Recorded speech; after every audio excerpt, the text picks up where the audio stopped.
Ashukuru Mwenyezi Mungu wa mbinguni kwa kutufikisha siku hii salama. Nipo hapa kueleza maandalizi yetu kuelekea kwenye mechi yetu dhidi ya Azam.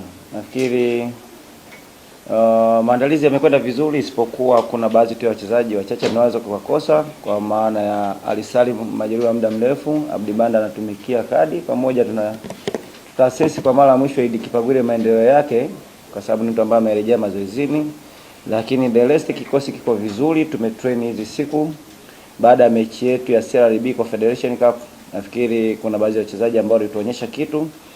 So tumefanya maandalizi ambayo ya kimbinu, ya kimwili, lakini sasa hivi nafikiri tuko kiakili zaidi ili kuona namna ambavyo tunaweza tukakabili Azam, timu ambayo tunajua kwamba ni timu kubwa, timu nzuri, timu ambayo iko na staffs wazuri, kwa maana ya Mwalimu Ibenge pamoja na wasaidizi wake akina Kasim Liogope. Nafikiri ni timu ambayo ni nzuri.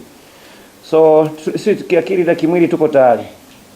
Kwanza tunashukuru Mwenyezi Mungu, wachezaji wote wako vizuri, tumejipanga vizuri kwenye mchezo wa Azam. Najua Azam ni timu kubwa, lakini unapoenda kucheza mchezo huo lazima mchezaji naye uonyeshe ukubwa wako, kwa sababu unacheza na vilabu ambavyo wenye ukubwa na wachezaji wakubwa waliosajiliwa. Kwa hiyo sisi tuwaite mashabiki zetu kesho kwenye mchezo huu wajitokeze kwa wingi kama walivyojitokeza mechi zilizopita.